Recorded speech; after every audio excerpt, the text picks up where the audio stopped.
हिंदी माध्यम की पाठशाला यूट्यूब चैनल पर आप सभी का हार्दिक स्वागत है। बच्चों, इस वीडियो में हम जानेंगे कि 10th के बाद क्या विषय लें, कौन सा सब्जेक्ट लें 10th के बाद, क्योंकि 10th के बाद आपको कोई ना कोई सब्जेक्ट लेना पड़ता है। तो वो सब्जेक्ट को लेते समय क्या सावधानी बरतें, किन बातों का ध्यान रखें, क्योंकि जो भी सब्जेक्ट आप 10th के बाद लोगे वो सब्जेक्ट जिंदगी भर आपके साथ रहेगा और उसी से आपका करियर बनेगा। इसलिए इस वीडियो को आप पूरा देखिएगा, जिससे आपको समझ में आएगा कि 10th के बाद जो सब्जेक्ट लेना है, जो विषय लेना है, उसको चुनते समय आपको क्या सावधानी बरतनी है और किन बातों का ध्यान रखना है।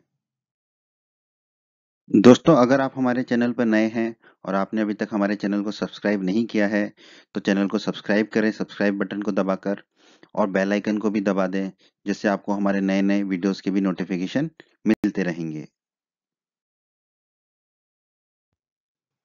10th के बाद क्या लें, क्या लें, क्या लें? हमारे दिमाग में यही सवाल गूंजता रहता है कि 10th के बाद हम कौन सा विषय लें, कौन सा विषय लें? क्या हम वो लें जो हमारी क्लास का टॉपर ले रहा है? क्या हम वो लें जो हमारे माताजी पिताजी चाहते हैं, या हम वो लें जो हम चाहते हैं? तो बच्चों, इन सभी प्रश्नों के उत्तर आपको इस वीडियो में मिलेंगे। तो वीडियो को पूरा देखिएगा, जिससे आपके इस प्रश्न का उत्तर मिल जाएगा कि 10th के बाद आपको कौन सा विषय लेना है। जो 10th के बाद जब विषय लेना होता है, तो हम बहुत कंफ्यूज होते हैं कि हम क्या लें, और जल्दबाजी में कई बार हम गलत निर्णय ले लेते हैं, जिसका कि बहुत विपरीत असर पड़ता है हमारे कैरियर पर, हमारे फ्यूचर में। तो इस वीडियो में हम समझेंगे कि 10th के बाद क्या विषय लें, उसके लिए हमें किन किन बातों का ध्यान रखना है। तो कौन कौन से विषय हमारे दिमाग में आते हैं 10th के बाद लेने के लिए? सबसे पहले मैथ्स आता है, गणित, बायोलॉजी आता है, विज्ञान जिसे बोलते हैं, कॉमर्स आता है, और आर्ट्स आता है। वैसे तो अगर आप देखोगे अपने चारों तरफ, तो आप पाओगे कि जितने भी इंटेलिजेंट बच्चे होते हैं वो या तो मैथ्स लेते हैं या बायोलॉजी लेते हैं। परंतु इसका मतलब ये बिल्कुल भी नहीं है कि आप अगर इंटेलिजेंट हैं तो आप मैथ्स या बायोलॉजी ही लेंगे। आप कॉमर्स या आर्ट्स भी ले सकते हैं। तो इस वीडियो में हम इस भ्रम को तोड़ेंगे कि जो इंटेलिजेंट बच्चे होते हैं वो हमेशा मैथ्स लेते हैं या बायोलॉजी लेते हैं। ठीक है, हमें वो विषय लेना है जो हमारे कैरियर के लिए और हमारे लिए आवश्यक है। जरूरी नहीं कि हम मैथ्स या बायोलॉजी लें, परंतु अगर जरूरत है तो हम मैथ्स और बायोलॉजी भी लेंगे, परंतु उसके लिए हमें कुछ बातों का ध्यान रखना है। तो उसको समझ लेते हैं। तो मोटा मोटा हम यहाँ पर 4 विषयों की बात करने वाले हैं: मैथ्स, बायोलॉजी, कॉमर्स और आर्ट्स। इसके अलावा भी होते हैं, उसके लिए हम और वीडियो बनाएंगे, क्योंकि अगर एक ही वीडियो में हम सारे विषयों को ले लेंगे तो वीडियो बहुत लंबा हो जाएगा। तो जब हमें चुनना है कि 10th के बाद हमें कौन सा विषय लेना है, तो उसके लिए सबसे पहले हमें अपने आप से एक सवाल करना होगा कि हमें बड़े होकर क्या बनना चाहते हैं। ठीक है, मतलब हम बड़े होकर जो है डॉक्टर, इंजीनियर क्या बनना चाहते हैं, कौन सा व्यवसाय चुनना चाहते हैं, कौन सा प्रोफेशन चुनना चाहते हैं। तो ये सवाल आपको अपने आप से करना होगा, क्योंकि जो आप बड़े होकर बनना चाहते हैं उसी से पता चलेगा कि आपको कौन सा विषय लेना है। तो आप अगर 8th में है, 9th में है या अभी 10th में है, तो ये सवाल अपने आप से अवश्य करें कि आप जब बड़े होंगे तो आप क्या बनना चाहते हैं। कलेक्टर, एसपी, डीएसपी, जज, वकील, डॉक्टर, इंजीनियर, या स्पोर्ट्स में जाना चाहते हैं, या डांस, या सिंगिंग। तो ये सवाल आपको अपने आप से पूछना पड़ेगा कि आप बड़े होकर क्या बनना चाहते हैं, आपको किस चीज में खुशी मिलेगी बड़े होकर बनने में। तो ये सबसे पहला और प्रमुख सवाल है, जिसका जवाब आपको खुद के अंदर झांक कर ढूंढना होगा। इसके लिए आप ये बिल्कुल भी मत देखिएगा कि आपके बड़े भाई बहन क्या बने या आपके दोस्त क्या बनना चाहते हैं। इस सवाल का जवाब आपको खुद से ही ढूंढना पड़ेगा कि आप खुद खुद बड़े होकर क्या बनना चाहते हैं, क्या काम करना आपको अच्छा लगेगा बड़ा होकर।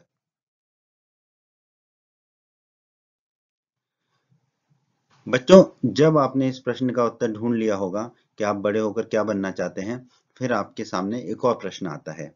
वो दूसरा प्रश्न आसान है। इसमें आपको देखना होगा कि हमें कौन सा सब्जेक्ट सबसे ज्यादा पसंद है।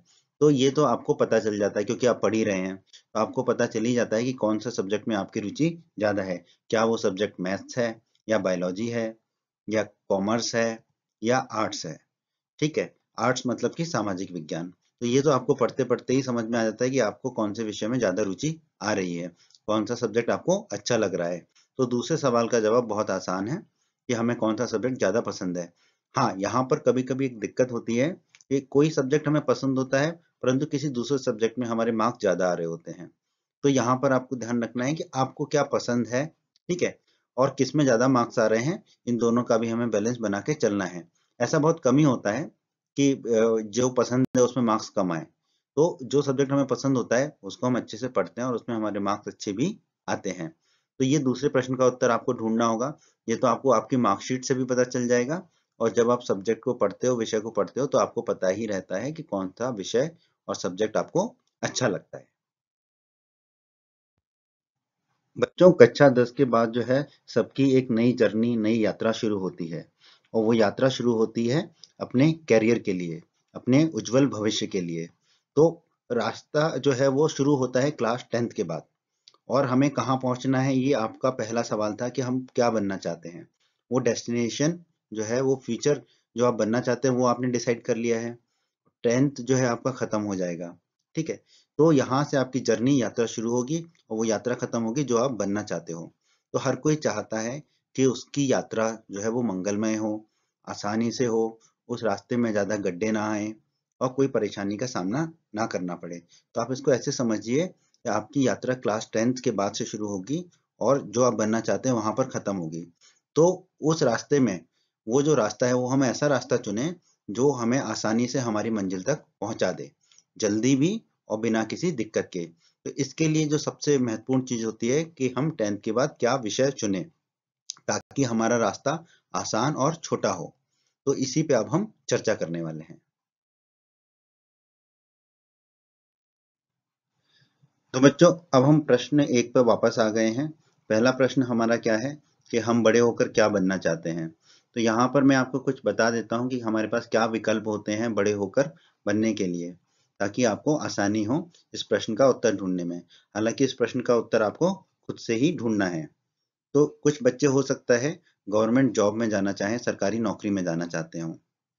कुछ बच्चे हो सकता है वो प्राइवेट कंपनी में जॉब करना चाहते हो, ठीक है, बड़ी बड़ी प्राइवेट कंपनियों में विदेश में जाके जॉब करना चाहते हो। कुछ बच्चे जो है वो हो सकता है चाहते हो कि वो या तो बिजनेस करें या जॉब करें, नौकरी करें, ठीक है। वो उन्होंने अभी डिसाइड नहीं किया है। हो सकता है कि वो भविष्य में बिजनेस करें या जॉब करें। और कुछ बच्चे जो है वो स्पोर्ट्स में, सिंगिंग में, गाने में, डांसिंग में और एक्टिंग में और अन्य जगहों पर जाना चाह सकते हैं जो पढ़ाई से थोड़ा सा कम रिलेटेड है। तो इसकी हम चर्चा नहीं करेंगे इस वीडियो में, स्पोर्ट्स, सिंगिंग, डांसिंग और एक्टिंग की। हम चर्चा करेंगे गवर्नमेंट जॉब की, प्राइवेट कंपनी में जॉब की, बिजनेस और जॉब की। तो चलते हैं, हम चर्चा करते हैं कि गवर्नमेंट जॉब में किस किस तरह की जॉब हमें मिल सकती है, और उसके लिए हमें कौन कौन से विषय लेने से आसानी हो सकती है। बच्चों, गवर्नमेंट जॉब में हम समझ लेते हैं कि हमें किस किस तरह की नौकरी मिल सकती है। हम एक आईएएस ऑफिसर बन सकते हैं, कलेक्टर बन सकते हैं, आईपीएस अधिकारी बन सकते हैं, पुलिस में जा सकते हैं, इंडियन पुलिस सर्विसेज जैसे कि एसपी होते हैं, डीआईजी होते हैं, आईजी होते हैं, डीजीपी होते हैं। फॉरेन मिनिस्ट्री में हम जा सकते हैं, विदेश मंत्रालय में, जिसमें हमारी पोस्टिंग जो है विदेश में होंगी। आप income tax department, GST department में काम कर सकते हैं, छापे मार सकते हैं। आप डिफेंस में जा सकते हैं, आर्मी में जा सकते हैं, एयरफोर्स में जा सकते हैं, नेवी में जा सकते हैं, ये सब गवर्नमेंट जॉब है। और आप जज भी बन सकते हैं। तो ये कुछ जो है सरकारी नौकरी यानी कि गवर्नमेंट जॉब के उदाहरण हैं। अगर आप इनमें से कहीं जाना चाहते हैं, इसका मतलब आप गवर्नमेंट जॉब में जाना चाहते हैं। अब हम चर्चा करेंगे कि अगर हमें गवर्नमेंट जॉब में जाना है तो कौन से विषय लेने से हमें आसानी होती है। बच्चों, अगर आप गवर्नमेंट जॉब में जाना चाहते हैं तो जो विषय आपको आसानी से गवर्नमेंट जॉब दिला सकते हैं, उन विषयों की चर्चा कर लेते हैं। तो बच्चों, अगर आप आर्ट्स लेते हैं, सामाजिक विज्ञान लेते हैं, तो आपको गवर्नमेंट जॉब में जो एग्जाम देना होता है और इंटरव्यू देना होता है उसमें आपको बहुत फायदा मिलता है। तो मैं आपको सुझाव दूंगा कि आप जो है सामाजिक विज्ञान यानी कि आर्ट्स लें 10th के बाद, अगर आप गवर्नमेंट जॉब में जाना चाहते हैं, आपने सोच लिया है कि गवर्नमेंट जॉब में ही जाना है आपको। तो और अगर आपका आर्ट्स सामाजिक विज्ञान उतना अच्छा नहीं है तो आप मैथ्स या गणित भी ले सकते हैं। परंतु अगर आप आर्ट्स लेंगे, सामाजिक विज्ञान लेंगे, तो आपको ज़्यादा आसानी होगी गवर्नमेंट जॉब में जाने में। बच्चों, ये जो विषयों की बात कर रहा हूँ, ये मेरे खुद के अनुभव से मैं आपको बता रहा हूँ। अलग अलग टीचरों के, अलग अलग अध्यापकों के अलग अलग मत हो सकते हैं इसमें। मेरा मत है कि गवर्नमेंट जॉब में जाने के लिए सबसे आसान रहता है हमारा आर्ट्स यानी कि सामाजिक विज्ञान, और दूसरे नंबर पे आता है मैथ्स यानी कि गणित। दोस्तों, अगर आप हमारे चैनल पर नए हैं और आपने अभी तक हमारे चैनल को सब्सक्राइब नहीं किया है, तो चैनल को सब्सक्राइब करें, सब्सक्राइब बटन को दबाकर, और बेल आइकन को भी दबा दें, जिससे आपको हमारे नए-नए वीडियोस के भी नोटिफिकेशन मिलते रहेंगे। बच्चों, गवर्नमेंट जॉब के बाद हम बात कर लेते हैं प्राइवेट कंपनी में जॉब के लिए। तो अगर कुछ बच्चे होता है वो चाहते हैं कि हमारी सैलरी ज़्यादा हो, क्योंकि प्राइवेट कंपनियों में सैलरी गवर्नमेंट जॉब से ज़्यादा होती है। तो और गवर्नमेंट जॉब के फायदे क्या थे हमारे? गवर्नमेंट जॉब में जो है आपको अच्छा बंगला मिलता है, गाड़ी मिलती है, और जो है आप देश की सेवा भी अच्छे से कर पाते हो। और प्राइवेट कंपनी में जॉब में के अपने अलग फायदे हैं। यहाँ आपको अच्छी सैलरी मिलती है, आप देश को अच्छा खासा टैक्स भी देते हैं, और प्राइवेट कंपनी में जॉब करने से आपको विदेश घूमने को भी बहुत मौके मिलते हैं। तो प्राइवेट कंपनी में किस किस तरह की जॉब होती है साधारणतः? इंजीनियर्स की बहुत जॉब होती हैं प्राइवेट कंपनीज में। इस तरह की बड़ी बड़ी बिल्डिंगों में होती हैं हमारी प्राइवेट कंपनियां। मैनेजर की जॉब होती है, इंजीनियर के ऊपर मैनेजर होते हैं हमारे। आप एमबीए करके मैनेजर बन सकते हैं। और टीचर्स की भी प्राइवेट जॉब होती है, टीचर्स की गवर्नमेंट जॉब भी होती है। तो टीचर जो है वो गवर्नमेंट जॉब में भी होते हैं, प्राइवेट जॉब में भी होते हैं। तो प्राइवेट जॉब में मेनली हम बात कर सकते हैं इंजीनियर और मैनेजर की। बच्चों, अब हम बात कर लेते हैं कि प्राइवेट कंपनी में जॉब के लिए हमें कौन सा विषय लेने की आवश्यकता हो सकती है। बच्चों, मैं यहाँ फिर से कह दूं कि ये मेरा अनुभव से मैं बता रहा हूँ कि ये विषय लेने से आपको आसानी होगी, पर सभी टीचरों का अलग अलग मत हो सकता है, क्योंकि सभी टीचरों का अलग अलग अनुभव होता है, और मैं सभी टीचरों का सम्मान करता हूँ। तो अगर आप इंजीनियर बनना चाहते हैं तो आपको मैथ्स ही लेना पड़ेगा, और कोई विकल्प नहीं है। अगर आप मैनेजर बनना चाहते हैं तो भी आपको आसानी होगी अगर आप मैथ्स लेते हैं। वैसे तो आप कोई भी विषय लेके मैनेजर बन सकते हैं, परंतु मैथ्स लेने से आपको मैनेजर बनने के लिए जो प्रतियोगी परीक्षाओं में भाग लेना होगा, उसमें बहुत आसानी होगी। और अगर आप टीचर बनना चाहते हैं, फिर तो आप कोई भी विषय लेके, कोई भी सब्जेक्ट लेकर जो आपको पसंद है, टीचर बन सकते हैं। जिस भी विषय का आपको टीचर बनना है, आप वो सब्जेक्ट ले सकते हैं। हाँ, अगर आपको इंजीनियरिंग में टीचर बनना है तो मैथ्स लेना होगा। अगर आपको किसी अन्य फील्ड में टीचर बनना है, तो जैसे इंग्लिश का टीचर बनना है तो इंग्लिश लेना होगा। अगर आपको साइंस का टीचर बनना है तो साइंस लेना होगा।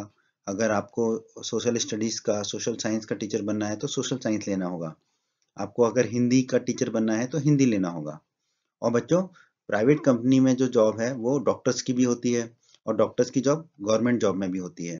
और डॉक्टर बनने के लिए हमें जो है बायोलॉजी लेनी होती है। बच्चों, अब हम बात कर लेते हैं कुछ ऐसे व्यवसायों की, कुछ ऐसी फील्ड्स की जिसमें आप बिजनेस में भी जा सकते हैं और जॉब में भी जा सकते हैं। ये ऑप्शन आपको हमेशा रहता है इन फील्ड्स में। कौन कौन सी है वो फील्ड? डॉक्टर। डॉक्टर जो है वो अपना खुद का क्लिनिक भी खोल सकते हैं, खुद का हॉस्पिटल भी खोल सकते हैं, वो हो गया उनका बिजनेस। और डॉक्टर जो है किसी बड़े अस्पताल में जॉब भी कर सकते हैं, तो वो हो जाता है उनका जॉब।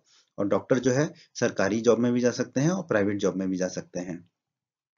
फिर होते हैं लॉयर, यानी कि वकील। आपने सुना होगा मूवीज में माय लॉर्ड करते हैं, और इंसाफ के लिए जो लड़ते हैं वो होते हैं वकील। आपने सुना होगा आजादी के लिए जब हमारे आंदोलन हुआ करते थे, तो उसमें बहुत सारे वकील भाग लिया करते थे। तो वकीलों की बहुत महत्वपूर्ण भूमिका थी हमारे देश को आजादी दिलाने के लिए। तो आप अगर वकील बनना चाहते हैं, तो आप अपना खुद की प्रैक्टिस कर सकते हैं, तो वो हो जाएगा आपका बिजनेस। या आप किसी बड़ी फर्म में काम कर सकते हैं, तो वो हो जाएगी आपकी जॉब। फिर सीए, चार्टर अकाउंटेंट, ठीक है, या सीएस, ठीक है, ये भी आप बन सकते हैं।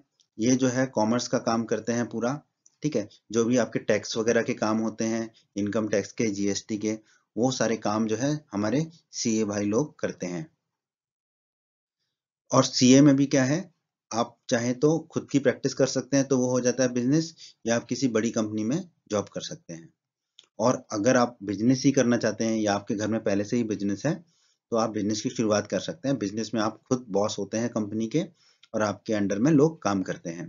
परंतु बिजनेस शुरू करने के लिए आपको जो है पैसों की आवश्यकता होती है। तो अगर आपके घर में पहले से बिजनेस है या पैसा है, तो आप बिजनेस के लिए भी सोच सकते हैं। और नहीं भी है तो भी आप स्टार्टअप, नया बिजनेस खोल सकते हैं लोन लेकर, अगर आपके पास कोई अच्छा आइडिया है तो। अगर हमें डॉक्टर बनना है, तो हमें बायोलॉजी, या उसे कहते हैं विज्ञान, लेना होता है हमें। ठीक है, वैसे तो विज्ञान में फिजिक्स और केमिस्ट्री भी आता है, तो डॉक्टर बनने के लिए बायोलॉजी लेना पड़ता है, उसमें फिजिक्स केमिस्ट्री आ ही जाता है। और जब आप मैथ्स लेते हो तभी फिजिक्स केमिस्ट्री आ जाता है। अगर लॉयर बनना है तो क्या लेना होगा हमको लॉयर बनने के लिए? लॉयर बनने के लिए हमें लेना होगा आर्ट्स यानी कि सामाजिक विज्ञान। और एक फायदा होता है अगर आप लॉयर बनना चाहते हैं तो आप जज की परीक्षा भी दे सकते हैं और आप फिर जज भी बन सकते हैं। ठीक है, तो आप जो है देश के लोगों को न्याय भी दे सकते हैं। अगर आप सीए बनना चाहते हैं या बिजनेस करना चाहते हैं तो आपके लिए जो है फायदेमंद होगा अगर आप कॉमर्स ले लें। ठीक है, मैथ्स भी ले सकते हैं बिजनेस के लिए, पर सीए के लिए तो आपको कॉमर्स ही लेना होगा, जिससे आपको सीए करने में बहुत आसानी होगी। और सीए में कॉमर्स ही सब्जेक्ट होता है, तो आपको सीए के लिए कॉमर्स लेना होगा। बिजनेस के लिए भी बहुत अच्छा होता है अगर आप कॉमर्स लें, परंतु बिजनेस के लिए आप चाहें तो मैथ्स भी ले सकते हैं और एमबीए करके मैनेजरी की डिग्री ले सकते हैं और फिर अपने बिजनेस में सहयोग दे सकते हैं और अपना बिजनेस शुरू कर सकते हैं। तो बच्चों, इस वीडियो में आपने जाना कि 10th के बाद क्या लें, इसके लिए क्या जरूरी है कि हम अपने भविष्य में आगे बढ़कर क्या बनना चाहते हैं और हमें कौन सा विषय पसंद है। हमें इन दोनों चीजों में सामंजस्य बिठाना होता है। ठीक है, जैसे कि अगर आप डॉक्टर बनना चाहते हैं और आपको मैथ्स पसंद है तो ये नहीं हो पाएगा, क्योंकि जो है मैथ्स के साथ आप कभी डॉक्टर नहीं बन सकते। तो पहले तो हमें चुनना होता है कि हम क्या बनना चाहते हैं, फिर हमें देखना होता है कि हमें कौन से विषय पसंद है। ठीक है, जैसे कि अगर आप मैनेजर बनना चाहते हैं तो आप मैथ्स भी ले सकते हैं, कॉमर्स भी ले सकते हैं। ठीक है, तो आपको सामंजस्य बिठाना ही होगा कि आप क्या बनना चाहते हैं और आपको कौन सा विषय पसंद है। इन्हीं दो प्रश्नों के उत्तर आप अपने आप से पूछिए। पहला प्रश्न आप क्या पूछेंगे अपने आप से कि आप क्या बनना चाहते हैं, और दूसरा प्रश्न क्या पूछेंगे कि आपको कौन सा विषय पसंद है। उसी पर आप डिसीजन लेंगे कि 10th के बाद आपको कौन सा विषय लेना है। और बच्चों, बहुत सावधानी से विषय का चयन करना, क्योंकि ये विषय आपकी पूरी जिंदगी भर आपके साथ रहेंगे। तो बहुत सोच समझ कर विषयों का चयन करना, ये देखकर बिल्कुल नहीं करना कि आपके दोस्त ने कौन सा विषय लिया है और आपके बड़े भाई बहनों ने क्या विषय लिया था। आप ये सोचिए आप क्या बनना चाहते हैं और आपको कौन सा विषय पसंद है। उम्मीद करता हूँ बच्चों आपको हमारा ये वीडियो पसंद आया होगा। बच्चों, डिटेल में हर चीज़ का एक एक वीडियो आपको मिलेगा। जैसे कि अगर आपको इंजीनियर बनना है, डॉक्टर बनना है, कलेक्टर बनना है, पुलिस में जाना है, तो आपको उसके लिए कौन सा विषय लेना होगा, उसमें कितने साल लगते हैं, कौन सा एग्जाम देना होता है, हर एक के लिए एक एक अलग अलग वीडियो हम बनाएंगे। तो आपका जिस भी फील्ड में इंटरेस्ट हो आप उन वीडियोस को देख लीजिएगा। धन्यवाद बच्चों। उम्मीद करता हूँ दोस्तों आपको हमारा ये वीडियो पसंद आया होगा। आप हमारे YouTube चैनल को सब्सक्राइब करें, इस वीडियो को लाइक करें, इस वीडियो को शेयर करें और अपने सभी हिंदी माध्यम के दोस्तों को हमारे चैनल के बारे में और हमारे वीडियो के बारे में बताएं, ताकि हिंदी माध्यम के अधिक से अधिक छात्र हमारे चैनल और वीडियोस का अधिक से अधिक लाभ ले सकें। धन्यवाद दोस्तों।